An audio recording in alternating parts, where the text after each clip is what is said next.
Okay, I guess we'll get started. Hi everybody. Welcome to the scholarship webinar hosted by Acadia University tonight. My name is Regan and I'm one of the enrollment advisors here at Acadia. And we just are hosting this webinar to try and help students, parents and guardians with some clarification or maybe answer some questions and just getting to know all the useful information, all things scholarships. So tonight we have Kim here with us, who is the manager of scholarships and financial aid at Acadia. And she's just going to kind of run through all things, including like criteria, some tips on the scholarship process and other information as well. I also want to mention that the chat will be monitored during Kim's presentation, and questions will be answered as we go in the chat. And any questions that don't get answered potentially might be answered by Kim at the end of her presentation, as we are expecting to have some time for questions at the end. And if you want to kind of ask your questions more privately, feel free to email our email address at acadiaforyou@acadiau.ca, which I will also post in the chat after the session is over. Okay, that's all I have, so I will pass it over to you, Kim. Thanks, Regan.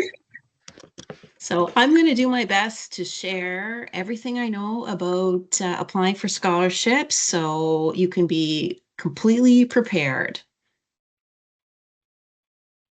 I'm just starting to share my screen here.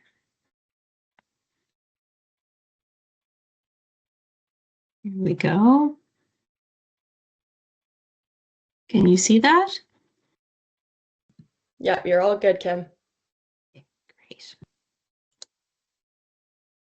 So before we get into everything here, I just want to share that in your portal under the scholarships tab, there is a document in there on guidelines around applying for scholarships at Acadia. And I'd really encourage you when you have a chance to go in and click on that link and read through it, because that actually covers a lot of the tips that I'm going to be chatting with you about this evening. And it's just a nice handy document to have to answer all your questions. So we're going to cover the scholarship forms. We'll talk a bit about the renewable high value scholarships. We'll go through in a bit more detail the entrance scholarship application form and the scholar-bursary application form, and we'll talk about references, although not everybody will have to complete a reference form. The main forms that you see in your portal are the scholarship form, the scholar-bursary form. Like I said, some people will have the reference form, and actually the mid-year transcript is something that we need for scholarships as well, even though you'll see that under the admission side of your portal. For the renewable high value scholarships at Acadia, the minimum scholarship average is 95%.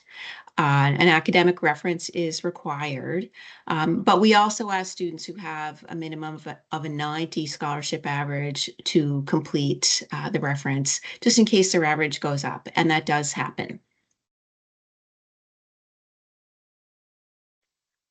On the entrance scholarship form, we're looking for your activities for the last 3 years in all of these categories. So it could be leadership, athletic, community, volunteer, artistic, academic, employment, all these categories. And also, I just want to mention when you're filling these out, if you are putting in any acronyms, please spell them out, because we don't necessarily know what those stand for. And sometimes Google is not entirely helpful. And if you can give a short description, that would be helpful as well. Now, if you're in the running for a top scholarship, then those activities that you list are worth up to a weight of about 20 points.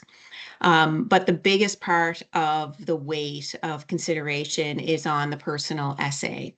So we've got 2 sentences there. The first question is, in applying to Acadia, what are the skills you hope to develop? And are there any problems you hope to play a part in solving with your education?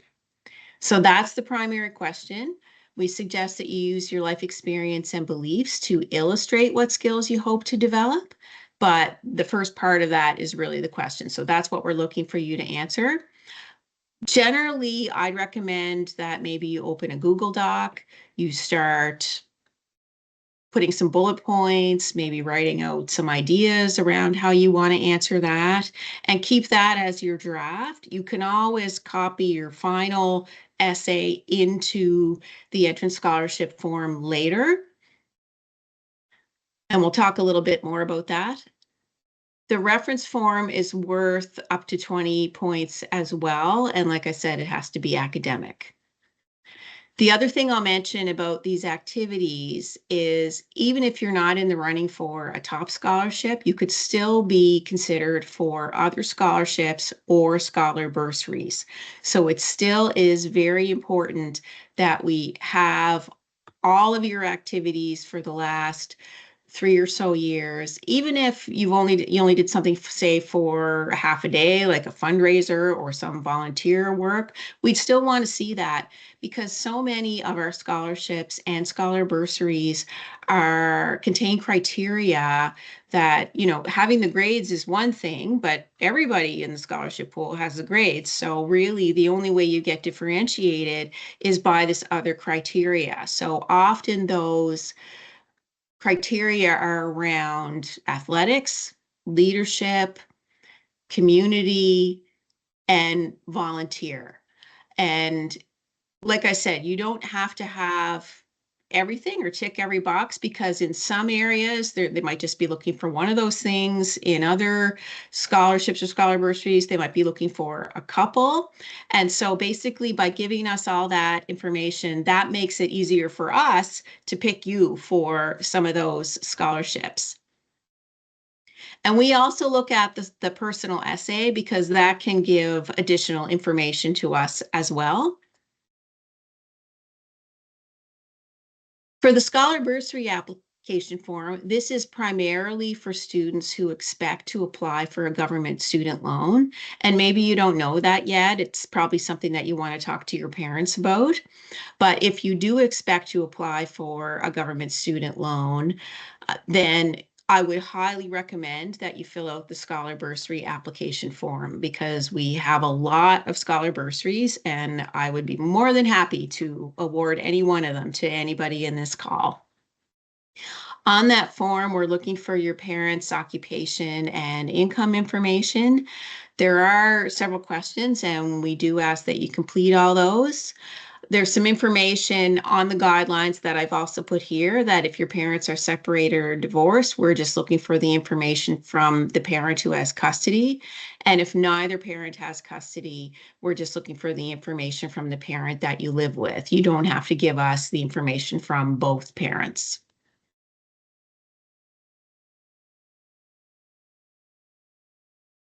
So the key points to remember, and you will get reminders about many of these, all forms and your transcript need to be submitted by March 1 in order to be eligible for scholarship and scholar bursary consideration. As I've mentioned, include every activity you participated in the last 3 years, and please spell out acronyms. And take your time with your personal essay. It's a lot to think about, and having a trusted friend or family member to review it can be a huge help. You can check the status of your reference in the portal. Once they submit it, you'll actually see their name. And if you don't see their name and they haven't submitted it within the next week or so, then follow up with them and contact us if you want to change your reference, because we can do that for you and help you with that. Scholarship offers will be released mid to late March. We always release those in the portal first, and then for all the folks in Canada, you'll get a mailed offer as well. Some scholarships are awarded later, and those would be the Harrison McCain Scholar-bursary and the Raymond E. Ivany Merit Award, as well as the Arthur L. Irving Family Foundation scholarships. So if you apply for any of those won't be in your initial scholarship offer, but if you are awarded one of those, then we will update your scholarship offer later on. If you have any questions at all for us, you can email us at financial.aid@acadiau.ca. We're happy to hear from any one of you.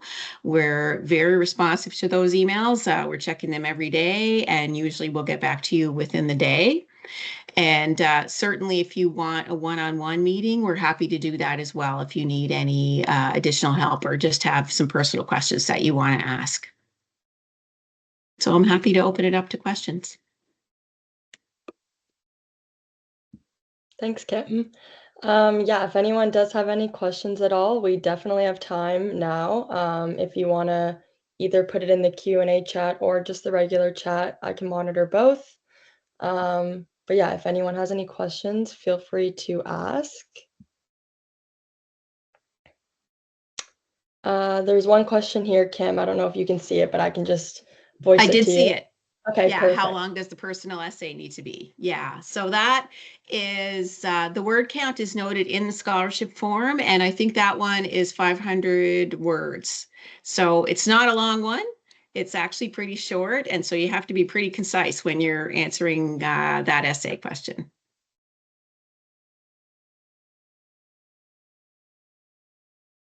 For scholarship consideration, the marks that we look at are the courses used to apply, like for that admission uses for the program that you're applying for.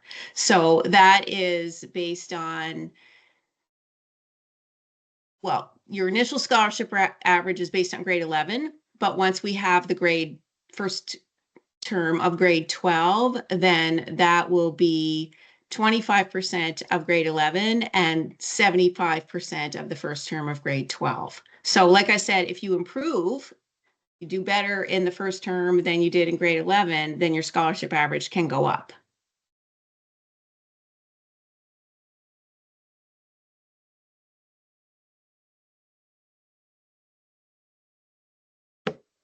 Another student asked if it has to be double-spaced or single-spaced. I assume they mean for the personal essay, or does it matter? It doesn't matter because we're not looking at the spacing, Right. just looking at the content. And another student asked if transfer students may apply to scholarships as well.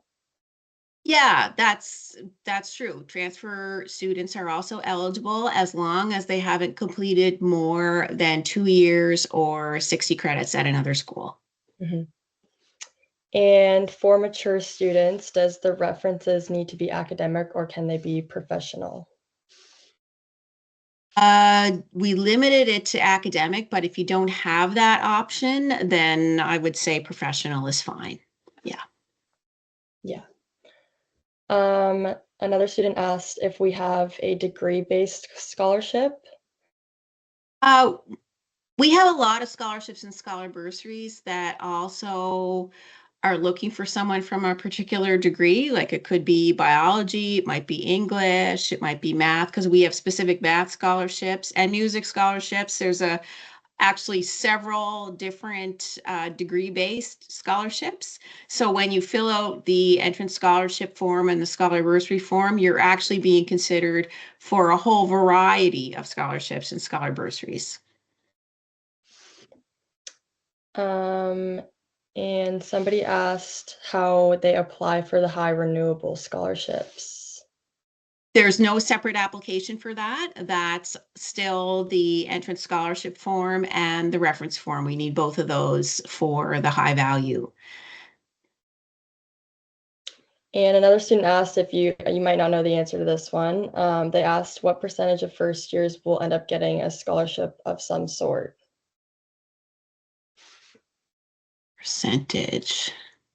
Well, anybody who is scholarship level gets the grade-based scholarship. That's automatic.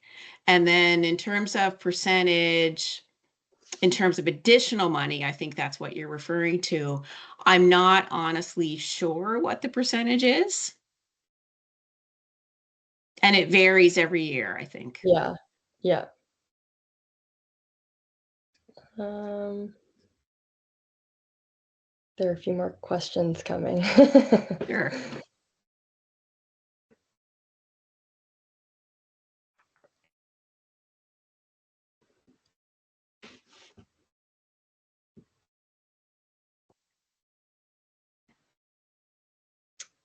Sophia asked one more question. Can scholarships be used for dorms and meal plan? Absolutely. They go directly on your account. Scholarships are split evenly between the fall term and the winter term, so they automatically go against any of your costs, any and all. They just come off the bottom total. Michaela asked if you're awarded a certain scholarship but in an accelerated program, does the money get cut down because the program is only 3 years, or will it get spread over the 3 years? The scholarships are per year, so they're based on whatever years you have in the program.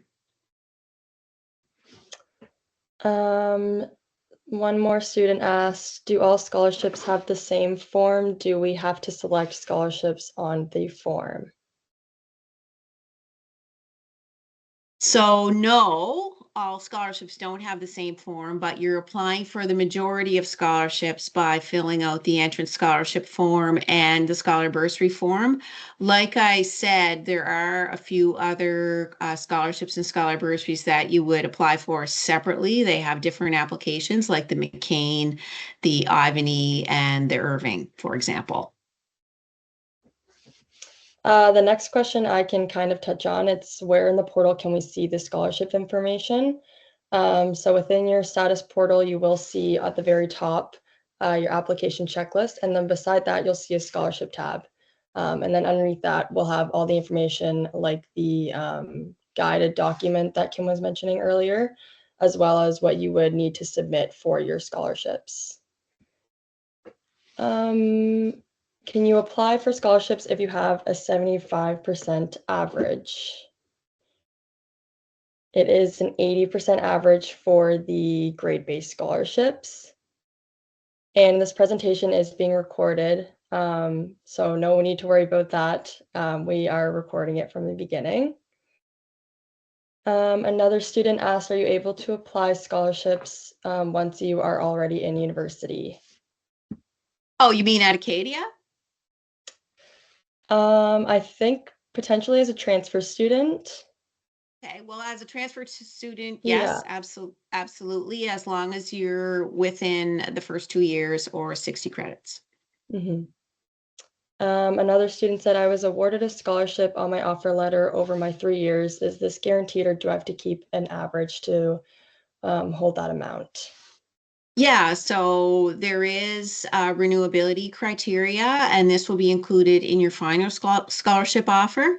And for your grade-based scholarships, you need to maintain 3.5 GPA after the first year, and it's 3.67 after the second and subsequent years.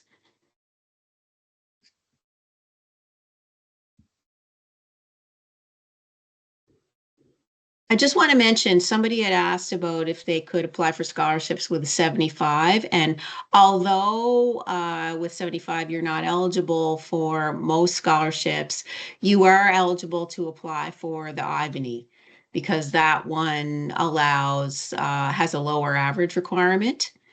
And that one just requires an essay to apply for.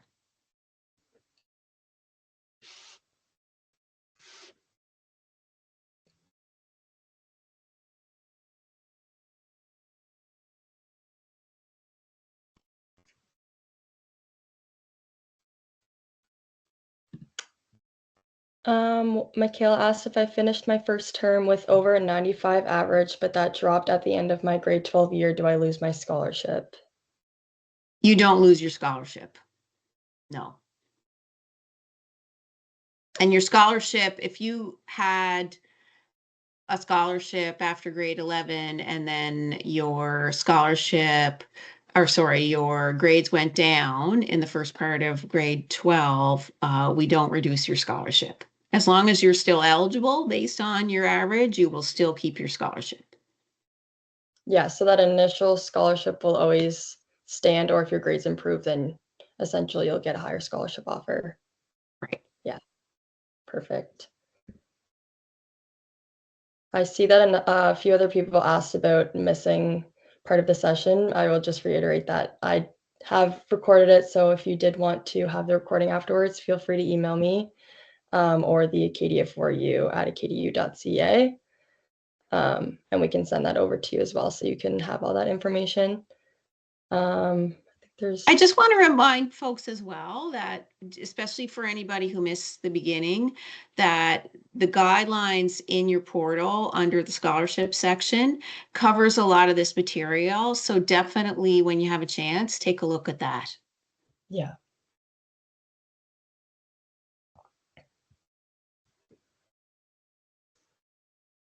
All right, we have a few more minutes if there are any final last questions anyone has for Kim.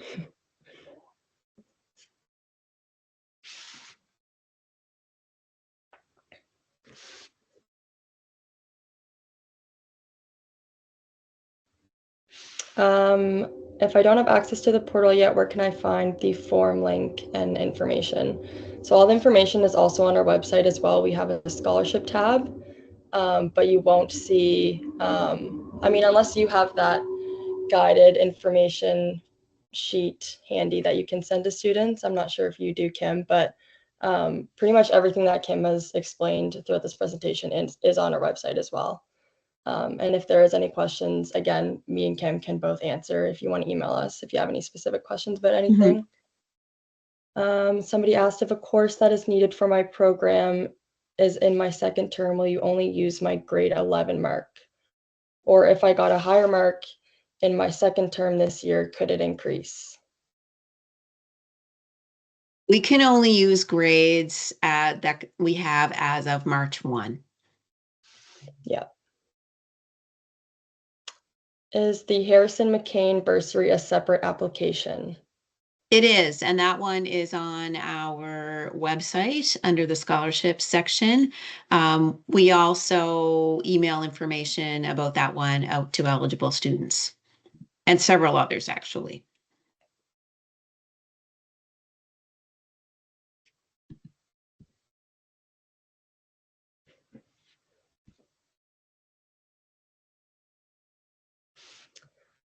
For transfer students, will only college grades be considered, and are music scholarships included in the second scholarship forms?